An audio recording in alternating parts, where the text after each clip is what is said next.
நம்ம தாத்தேன் பாட்டேன் பூட்டேன் முப்பாட்டேன் கட்டி காத்துன சொத்து ரத்தம் வேர்வை சிந்தி சம்பாரிச்ச சொத்தை அது நம்மளுக்காண்டி விட்டுட்டு போனது. நம்ம விட்டுருவோமா? ஆனா பரந்தூர் மக்கள் அதற்காகத்தான் தங்களுடைய நிலத்துக்காக போராடிட்டு இருக்கிறாங்க. இன்னும் சரியான தீர்ப்பு கிடைச்சதான்னு கேட்டா இல்ல. அவங்களுக்கு ஒரு சரியான தீர்வு என்னவா இருக்கும் அப்படின்னாக்கா, அவர்களுக்காக ஒரு இன்டிகிரேட் டவுன்ஷிப், ஒருங்கிணைந்த நகரம் பரந்தூர் ஏர்போர்ட்டுக்கு அப்படியே பக்கத்துல அவங்களுக்கு ஒரு நகத்தை 20 கிராம மக்களும் சேர்ந்து வாழக்கூடிய வகையில 1000 ஏக்கரோ இல்ல ஒரு 500 ஏக்கர்லயோ அவங்களுக்குன்னு ஒரு டவுன்ஷிப்பை உருவாக்கி அரசாங்கம் கொடுத்துச்சுனாக்கா அவங்க தாராளமா சந்தோஷமா அவங்க விட்டு கொடுப்பாங்களா? இல்லை, ஏன்னா அவங்களுக்கு அதுதான் சரியான இழப்பு. ஆனா இதை அரசாங்கம் தனிச்சே செய்யாது, அந்த மக்கள் தான் கேட்கணும்.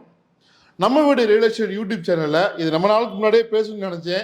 இப்போ பேசியிருக்கிற முழு வீடியோ இதனுடைய சாதக பாதங்களை முழுமையாக கேளுங்க. இது சாத்தியம், இது பாசிபிள் இருக்குது. பரந்தூர் மக்களுக்கு இதுதான் சரியான தீர்ப்பு. முழு வீடியோ பார்த்துட்டு சரியா இல்லையான்னு சொல்லுங்கள். ஒரு நல்ல நியாயமான விஷயங்களை மக்களுக்கு அரசாங்கம் செஞ்சுதான் ஆகணும். ஆனால் அது மக்கள் கேட்கணும். அவங்களுக்கான உரிமை இருக்குது, அவங்க போராடி தான் கேட்கணும். ஆனால் எப்பவுமே செய்கிற மாதிரி செய்யாமல் புதுசாக யோசிச்சாக்கா நிச்சயமாக நல்ல வாய்ப்புகள் இருக்குது கிடைக்கிறதுக்கு.